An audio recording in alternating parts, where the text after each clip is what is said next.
बिस्मिल्लाहिर्रहमानिर्रहीम अस्सलाम वालेकुम। आई होप कि आप सब खैरियत से होंगे। डियर पेरेंट्स, आज के सेशन में हम फर्स्ट ईयर का यूनिट नंबर 8 डिस्कस करेंगे। सबसे पहला पॉइंट है प्रोग्रेसिव वेव्स। प्रोग्रेसिव वेव्स ऐसी वेव्स होती हैं जो ट्रैवल कर रही होती हैं मीडियम में। आपको फील होता है कि वेव जो है वो एक पॉइंट से दूसरे पॉइंट तक ट्रैवल कर रही है, और ये वो वेव्स होती हैं जो कि एनर्जी ट्रांसफर करती हैं। Standard equation of plane progressive wave. अगर आपके पास कोई वेव है जो कि नेगेटिव एक्स एक्सिस के अलॉन्ग ट्रैवल कर रही है, तो उसकी जो स्टैंडर्ड फॉर्म होगी वो होगी y of x t f of x. ये कोई फंक्शन है, जनरल फंक्शन है, जो कि आगे लिखा हुआ है। वो जनरल फंक्शन क्या हो सकता है? ए, बल्कि यहाँ पे स्पेसिफिक कर दिया गया है, A sine omega t plus phi. A जो है, ये जो स्टार्ट में जो कुछ लिखा होता है ये एम्पलीट्यूड होता है, और साइन के आगे या कॉस के आगे जितनी टर्म यूं पड़ी होती है ये सारी की सारी फेज में आती है। ये आपको क्लियर होना चाहिए कि साइन फंक्शन या कॉस फंक्शन के शुरू में यहाँ जो कुछ लिखा होता है ये एम्पलीट्यूड होता है, और साइन फंक्शन या कॉस फंक्शन के आगे जो कुछ पड़ा होता है ये सारा का सारा फेज होता है। तो अगर जो वेव है वो नेगेटिव एक्स एक्सिस के अलॉन्ग ट्रेवल कर रही है तो फिर यहाँ पे प्लस का साइन आएगा, और अगर जो वेव है वो पॉजिटिव एक्स एक्सिस के अलॉन्ग ट्रेवल कर रही है तो फिर यहाँ पे साइन आएगा माइनस का।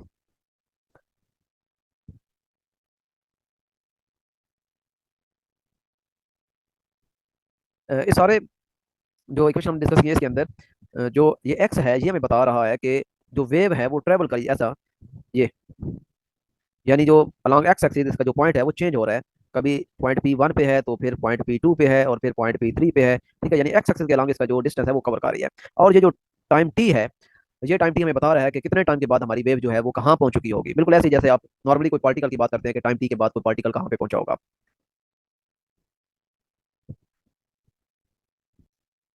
और इसके अलावा ये जो वाई है, ये वाई आपको बताता है कि पार्टिकल जो है वो मीन पोजीशन से कहाँ पे है। यानी ये मीन पोजीशन है जो मैंने लाइन ड्रॉ की है, और ये चूंकि हमें पता है, जैसे वाटर वेव की अगर हम एग्जांपल लें कि पानी के अंदर आपको स्टोन फेंकते हैं तो पानी के जो पार्टिकल्स हैं वो अप एंड डाउन मूव करना शुरू कर देते हैं। तो बिल्कुल आप ये देख सकते हैं कि ऐसे ही ये पार्टिकल जो है वाटर के अप एंड डाउन मूव कर रहे हैं, और ये इसका डिस्प्लेसमेंट है, ये मैक्सिमम इसका डिस्प्लेसमेंट है मीन पोजीशन से एक्सट्रीम पोजीशन तक वाई। तो एट एनी टाइम आप इसका डिस्प्लेसमेंट देख सकते हैं, वो आपको वाई बताएगा। मैक्सिमम डिस्प्लेसमेंट हमें पता है एम्पलीट्यूड होता है, लेकिन एट एनी टाइम अगर आप डिस्प्लेसमेंट देखना है तो वो आप इस इक्वेशन से देख सकते हैं। ये आपको ये आपको डिस्प्लेसमेंट बता रहा है फ्रॉम मीन पोजीशन।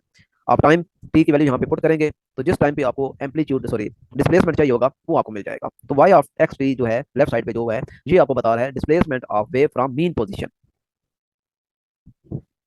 फेज क्या चीज होती है? ये एक ऐसी क्वांटिटी होती है जो किसी पार्टिकल पार्टिकल के बारे में हमें बताता है, डिस्प्लेसमेंट के बारे में बताता है, और उसकी डायरेक्शन के बारे में बताता है। फेज हमें दो चीजें पता चलती हैं, एक तो पार्टिकल की डिस्प्लेसमेंट का पता चलता है और दूसरा इसकी डायरेक्शन का पता चलता है। और फेज को आप रिप्रेजेंट कर सकते हैं इस फार्मूले से, phi equal to two pi over lambda into x. Phi आपका फेज है, और एक्स अभी हम ऊपर देख चुके हैं कि एक्स ये वो डिस्टेंस है अलॉन्ग एक्स एक्सिस जिसपे वो आपकी वेव जो है वो ट्रेवल कर रही है। जबकि टू पाई ओवर लैम्डा जो है इसे आप कहेंगे वे एंगुलर वेव नंबर, यानी the number of wavelength in two pi distance along the propagation of wave. इसका यूनिट जो है वो रेडियन पर मीटर है, क्योंकि ये टू पाई जो है ये आपको पता है एंगल है, और एंगल का यूनिट जो है, या इसको डिस्प्लेसमेंट एंगुलर डिस्प्लेसमेंट भी आप कह सकते हैं, इसका यूनिट रेडियन और डिवाइडेड बाय लैम्डा है, तो इसलिए पर मीटर। अब सिंपल वेव नंबर, वो एंगुलर वेव नंबर है टू पाई ओवर लैम्डा। तो सिंपल वेव नंबर क्या है? कोई इतना खास डिफरेंस नहीं है। Wave number is the number of wavelength in a given distance. उसमें डिस्टेंस फिक्स था two pi. Two pi distance के अंदर जितनी वेवलेंथ आती है वो एंगुलर वेव नंबर है। लेकिन अगर डिस्टेंस फिक्स नहीं करते हैं, एनी डिस्टेंस है, तो फिर आप इसे सिंपली वन ओवर लैम्डा लिखेंगे, और इसका यूनिट बनता है पर मीटर। फेज डिफरेंस और पाथ डिफरेंस के दरमियान रिलेशनशिप क्या है? Delta phi is equal to two pi over lambda into del x. यानी अभी जो रिलेशनशिप है उसके साथ जस्ट आपने डेल एक्स लगा दिया है और डेल फाई लगा दिया है। इसके अलावा अगर आपने टाइम पाथ डिफरेंस का और फेज डिफरेंस का और टाइम डिफरेंस, यहाँ पे मिस्टेक हुई भी है, पाथ डिफरेंस नहीं है टाइम डिफरेंस, तो इन दोनों के दरमियान अगर आपने रिलेशनशिप देखना है तो ये आएगा del phi equal to pi over t. यानी लैम्डा रिप्लेस हो जाएगा टी, और ये जो कैपिटल टी होता है ये टाइम पीरियड के लिए रिप्रेजेंट होता है, और डेल्टा टी जो है ये टाइम डिफरेंस है, यानी डिफरेंट पॉइंट पे आप देख रहे हैं कि फेज में क्या डिफरेंस आ रहा है।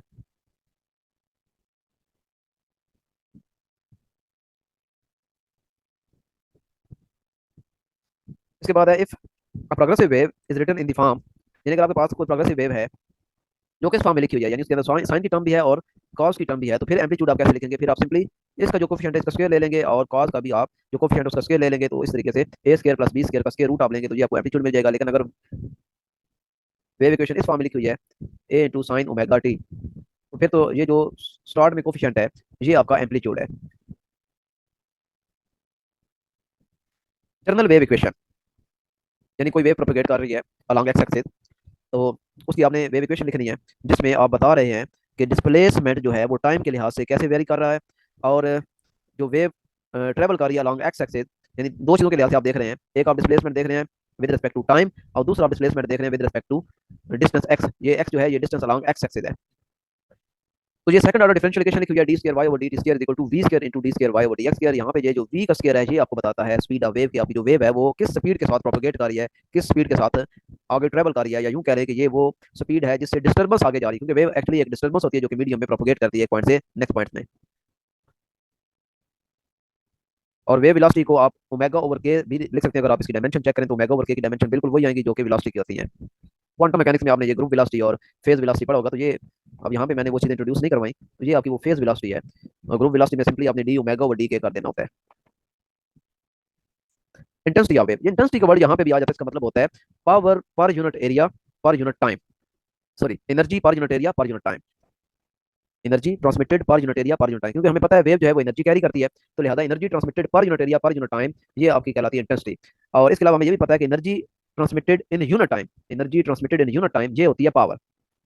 पावर का फार्मूला में पता है work done per unit time, और ये वर्क डन जो होता है ये एक्चुअली एनर्जी ही होती है, तो एनर्जी पर यूनिट टाइम जो है ये आपका बन जाता है पावर। तो इंटेंसिटी में आ रहा है आपके पास एनर्जी भी और एरिया भी और टाइम भी, तो एनर्जी और टाइम को आप मिलाएं तो ये बन जाएगी आपकी पावर। लिहाजा आपका आई का फार्मूला यूं भी बन जाएगा पावर पर यूनिट एरिया। तो दो तरीकों से आप लिख सकते हैं, एनर्जी के हिसाब से अगर आपने इंटेंसिटी बतानी है तो फिर होगा energy transmitted per unit area per unit time, power के हिसाब से बताना है तो फिर आपने टाइम निकाल देना, फिर आ जाएगा power transmitted per unit area. और इंटेंसिटी जो है ये दो चीजों पे मेनली डिपेंड कर रही होती है, एक एम्पलीट्यूड पे यानी जो वेव जा रही है उसका एम्पलीट्यूड क्या है उसका स्क्वायर लेना आपने, और जो फ्रीक्वेंसी है उसका स्क्वायर, इन दोनों के डायरेक्टली प्रोपोर्शनल है, यानी एम्पलीट्यूड जितना ज्यादा होगा उतनी ज्यादा वो एनर्जी ट्रांसमिट करेगी, उतनी ज्यादा वो पावर ट्रांसमिट करेगी, उतनी ज्यादा उसकी इंटेंसिटी होगी। सिमिलरली स्क्वायर ऑफ फ्रीक्वेंसी के साथ भी इसका डायरेक्ट रिलेशनशिप है। तो यहाँ पे इंटेंसिटी को रिप्रेजेंट किया गया कि अगर आपके पास जो सोर्स है वो एक स्फेरिकल सोर्स है जिससे वेव्स ट्रांसमिट हो रही हैं, तो फिर आप इंटेंसिटी जो है वो देख सकते हैं, इंटेंसिटी को पावर पर यूनिट एरिया के फॉर्म में जब आप लिखेंगे, और एरिया स्फेरिकल सरफेस के लिए हम लिखते हैं 4 पाई आर स्क्वायर, तो यहाँ से आप देख सकते हैं कि इंटेंसिटी जो है वो वेरी कर रही है inversely to square of distance, यानी जितना आप अपने सोर्स से दूर होते चले जाएंगे उस लिहाज से स्क्वायर ऑफ डिस्टेंस के लिहाज से इंटेंसिटी कम होती चली जाएगी। बिल्कुल इसी तरह जिस तरह ग्रेविटेशनल फोर्स के बारे में हम पढ़ते हैं या इलेक्ट्रोस्टैटिक फोर्स के बारे में पढ़ते हैं कि वो भी स्क्वायर ऑफ डिस्टेंस के लिहाज से इनवर्सली वेरी करती है। इसके अलावा ये पॉइंट भी याद रखना है कि जो रिजल्टेंट इंटेंसिटी होती है दो वेव्स की उसको आप सिंपली सम नहीं कर सकते, यानी I one plus I two आप नहीं लिख सकते, ये ये आप नहीं लिख सकते, I one plus I two नहीं लिख सकते, बल्कि अगर आपने दो वेव्स की नेट इंटेंसिटी देखनी है तो आपके पास ये फार्मूला होगा I one plus I two plus two under root I one I two, और ये जो काज फाई फैक्टर है ये अंडर रूट से बाहर है, जो चीज अंडर रूट के अंदर है वो मैंने ब्रैकेट के अंदर लिख दी है। तो इस तरीके से आप दो वेव्स जो आपस में से सुपर इम्पोज होती हैं उनकी नेट इंटेंसिटी आप देख सकते हैं। नेक्स्ट है टाइप्स ऑफ वेव्स, ये आप बचपन से पढ़ते आ रहे हैं, इलेक्ट्रोमैग्नेटिक वेव्स जिनको गुजरने के लिए किसी मीडियम की जरूरत नहीं होती, और मैकेनिकल वेव्स जिनको गुजरने के लिए मीडियम की जरूरत होती है। और मैकेनिकल वेव्स के आगे फर्दर टाइप्स हैं ट्रांसवर्स वेव, ऐसी वेव्स जिनमें जो पार्टिकल्स ऑफ मीडियम है ये परपेंडिकुलर ऑसिलेट करते हैं in the direction of wave. जिस तरह वाटर वेव की अगर हम मिसाल लें तो वाटर वेव जो है वो सपोज जा रही है टुवर्ड्स राइट, लेकिन जो पानी के पार्टिकल्स हैं वो आपको अप डाउन होते नजर आ रहे होंगे। तो इस तरीके से आप देख सकते हैं कि वेव जो ट्रेवल कर रही है वो तो अलॉन्ग एक्स एक्सिस ट्रेवल कर रही है, लेकिन जो पार्टिकल्स ऑफ द मीडियम है वो ऑसिलेट कर रहे हैं परपेंडिकुलरली, ठीक है। तो ऐसी वेव्स को ट्रांसवर्स वेव कहा जाता है। इसकी टाइप्स नीचे लिखी हुई है, water waves, seismic S waves हैं। ये जो सीस्मिक वेव्स है ये अर्थक्वेक जब आता है, जल्जला आता है, तो उसमें ये प्रोड्यूस होती है जमीन के अंदर। तो जो सीस्मिक एस वेव्स होती हैं ये ट्रांसवर्स होती हैं, और एक सीस्मिक पी वेव्स होती हैं वो लॉन्गिट्यूडनल होती हैं। तो लॉन्गिट्यूडनल वेव्स ऐसी वेव्स होती हैं जिनमें जिस डायरेक्शन में वेव जा रही है, यानी अगर वेव आपकी इस डायरेक्शन में जा रही है लॉन्ग एक्स एक्सिस, तो पार्टिकल ऑफ द मीडियम वो भी ऑसिलेट करेंगे इसी डायरेक्शन में, यानी टू एंड फ्रो आगे पीछे। तो इस तरह की वेव्स को लॉन्गिट्यूडनल वेव्स कहा जाता है। और इसकी एग्जांपल है sound wave, seismic P waves. यार जब आता है तो जो पहले वेव्स प्रोड्यूस होती हैं वो सिस्मिक पी वेव्स होती हैं, उसके बाद फिर सेकेंडरी वेव यानी सिस्मिक एस वेव्स प्रोड्यूस होती हैं। ये सिस्मिक पी वेव्स को सिस्मिक प्रेशर वेव्स भी कहा जाता है। स्लिंकी जो शॉर्ट स्प्रिंग है ये बहुत शॉर्ट स्प्रिंग होता है, इससे आप दोनों किस्म की वेव्स प्रोड्यूस करवा सकते हैं, ट्रांसवर्स भी और लॉन्गिट्यूडनल वेव्स भी। सॉलिड के अंदर ट्रांसवर्स और लॉन्गिट्यूडनल वेव्स दोनों प्रोड्यूस हो सकती हैं, लेकिन अगर फ्लूइड्स की बात करें, फ्लूइड हम पढ़ चुके हैं पीछे, लिक्विड और गैस यानी वो चीज जो फ्लो कर सकते हैं हम फ्लूइड कहते हैं, तो फ्लूइड के अंदर सिर्फ और सिर्फ लॉन्गिट्यूडनल वेव प्रोड्यूस हो सकती हैं, या आप कह सकते हैं कि सिर्फ और सिर्फ लॉन्गिट्यूडनल वेव प्रोपोगेट कर सकती हैं, ट्रैवल कर सकती हैं। ये सरफेस वेव नई किस्म की टाइप ही है, मैंने यहाँ पे वैसे ऐड कर दिया आपकी इन्फॉर्मेशन के लिए। ये ऐसी वेव होती है जिनमें पार्टिकल जो है ये दोनों डायरेक्शन में मूव कर रहे होते हैं, यानी parallel to the direction of wave, यानी जिधर वेव जा रही है उस डायरेक्शन में भी पार्टिकल मूव कर रहे होते हैं, और परपेंडिकुलर भी मूव कर रहे होते हैं, यानी लॉन्गिट्यूडनल और ट्रांसवर्स का आप कह सकते हैं कम्बो है ये, यानी इसमें particle of medium along the direction of wave भी मूव कर रहे हैं और perpendicular to the direction of wave भी मूव कर रहे होते हैं। और इस एग्जांपल ये सीस्मिक वेव्स आई हुई हैं जो कि अर्थक्वेक के दौरान प्रोड्यूस होती हैं।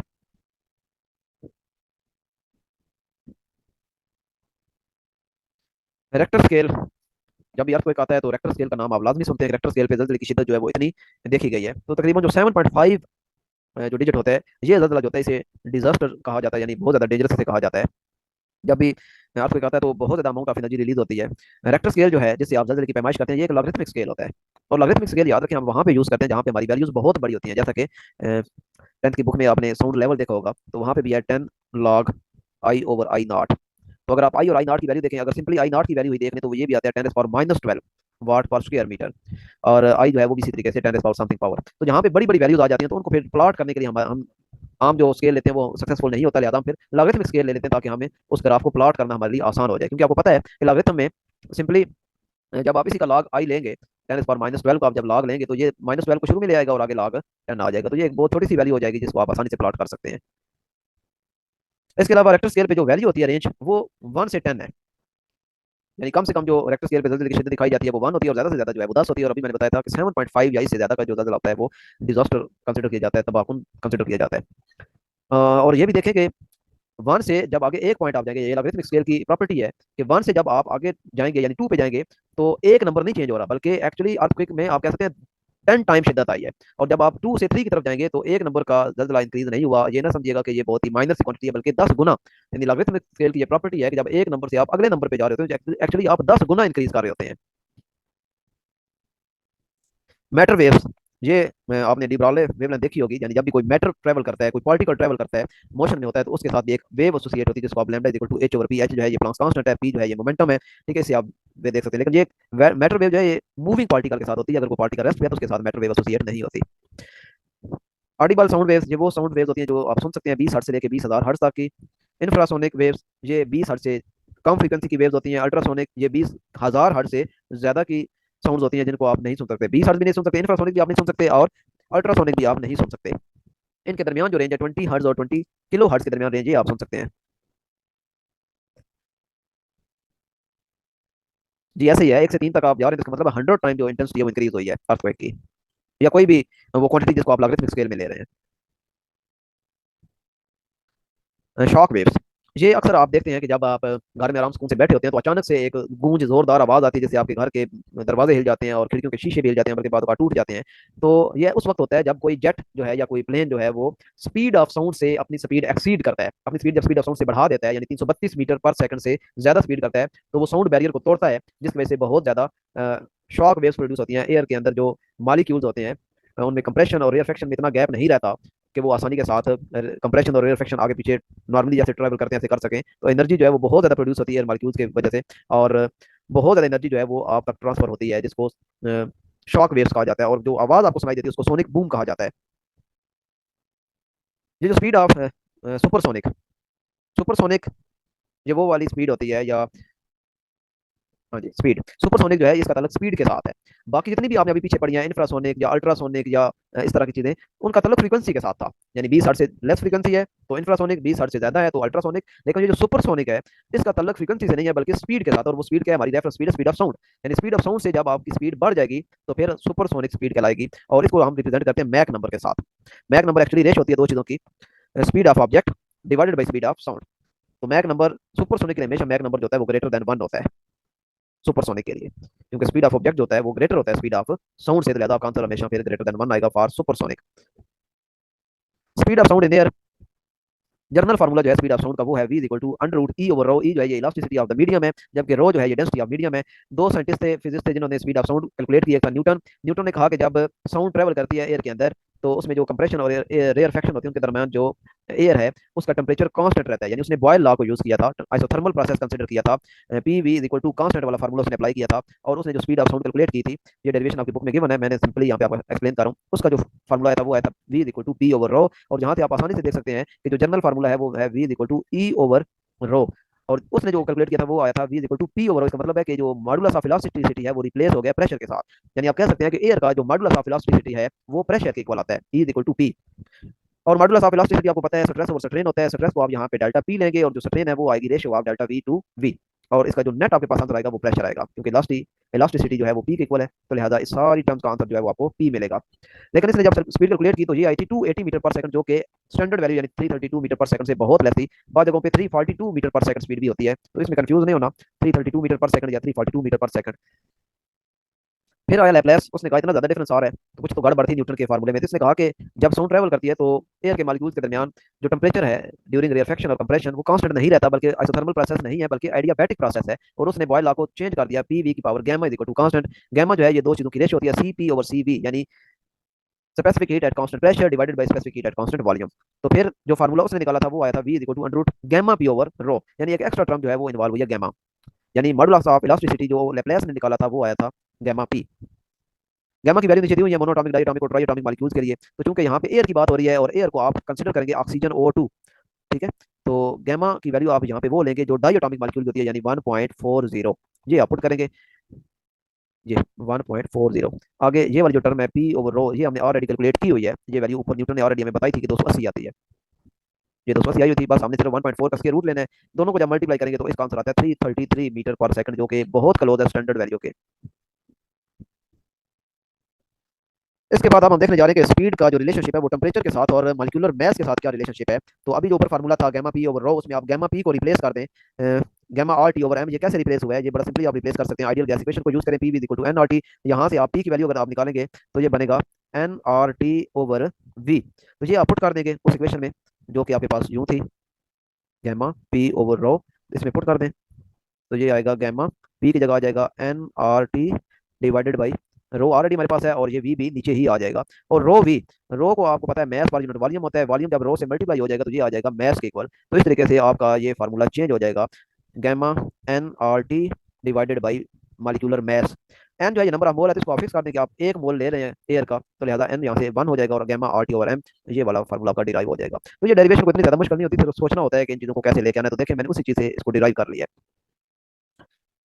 तो यहाँ से आप देख सकते हैं कि जो वेलोसिटी है वो टेम्परेचर पे डिपेंड कर रही है और मॉलिक्यूलर मैस पे डिपेंड कर रही है। टेम्परेचर के साथ उसका डायरेक्टली रिलेशनशिप है, यानी आप जब गैस का टेम्परेचर इंक्रीज करेंगे या जिस मीडियम में भी आप साउंड वेव को प्रोपेगेट करवा रहे हैं उसका जब आप टेम्परेचर इंक्रीज करेंगे तो स्पीड इंक्रीज हो जाएगी, और अगर आप गैस का मॉलिक्यूलर वेट या मॉलिक्यूलर मैस इंक्रीज करते हैं तो स्पीड आपकी कम हो जाएगी, क्योंकि इनवर्सली रिलेशनशिप है। मॉलिक्यूलर मैस कैलकुलेट करने के लिए मैंने यहाँ पे एक एग्जांपल दे दिया कि अगर आप कार्बन डाइऑक्साइड का मॉलिक्यूलर वेट कैलकुलेट करना चाहते हैं, आपसे सपोज न्यूमेरिकल में दिया जाता है कि जो एयर जो साउंड है वो कार्बन डाइऑक्साइड के अंदर ट्रैवल कर रही है और फिर आपसे वी पूछी जाती है, तो मॉलिक्यूलर मैस आपको निकालना पड़ जाएगा। तो कैसे निकालेंगे, आप सी का मॉलिक्यूलर मैस प्लस ऑक्सीजन का मॉलिक्यूलर मैस लेकिन 2 से मल्टीप्लाई करेंगे, क्योंकि ऑक्सीजन के 2 मॉलिक्यूल है, यहाँ पे देख सकते हैं मैंने 2 को मल्टीप्लाई किया है मॉलिक्यूलर मैस ऑफ ऑक्सीजन के साथ। कार्बन का जो मॉलिक्यूलर मैस होता है वो 14 होता है और ऑक्सीजन का जो मॉलिक्यूलर मैस होता है वो 16 होता है। चूंकि ऑक्सीजन के 2 मॉलिक्यूल हैं तो लिहाजा 2 से मल्टीप्लाई करेंगे और इस तरीके से कार्बन डाइऑक्साइड का जो मॉलिक्यूलर मैस आएगा वो आपका 46 आ जाएगा। ये डिफरेंट गैसेस के लिए गैमा की वैल्यू दी है, मोनोटॉमिकली 1.6, ये बहुत इंपॉर्टेंट है, अच्छी तरीके से आपने इसको माइंड में बिठा लेना है। डायटोमिकली 1.40, ट्राइटोमिकली 1.29। गैमा जो है ये डायमेंशनलेस क्वांटिटी है, क्योंकि दो सेम चीजों की ये रेशियो है, सीपी ओवर सीवी, दोनों ही मोलर स्पेसिफिक हीट है, एक कांस्टेंट प्रेशर पे एक कांस्टेंट वॉल्यूम पे है।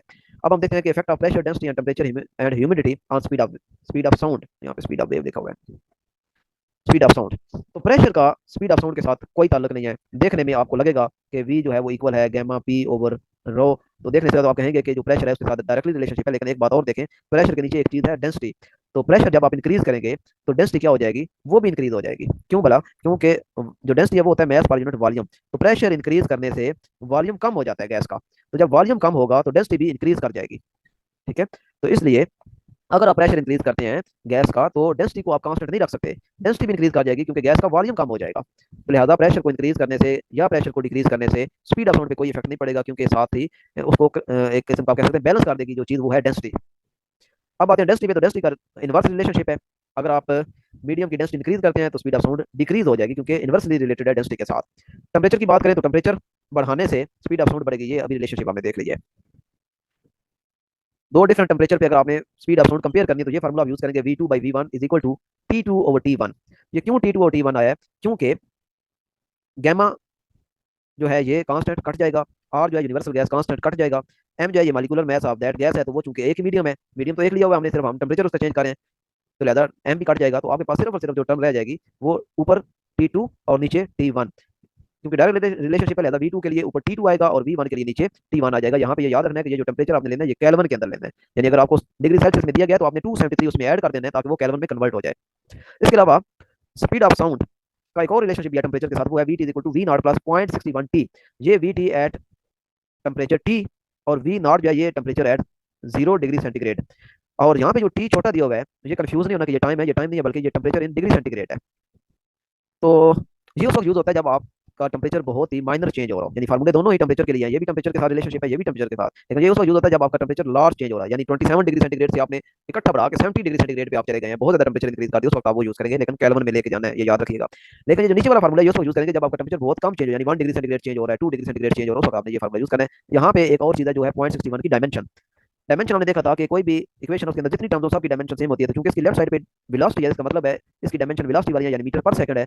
तो इधर भी वेलोसिटी इसकी डायमेंशन भी मीटर पर सेकंड, और इधर जो टर्म है वो दो चीजों का कॉम्बिनेशन है, एक 0.61 और दूसरा है टेम्परेचर। तो लेकिन इन दोनों का भी जो कलेक्टिवली डायमेंशन आनी चाहिए वो मीटर पर सेकंड की आनी चाहिए, और 0.61 की डायमेंशन जो निकलेगी उस हिसाब से वो निकलेगी मीटर पर सेकंड पर केल्विन।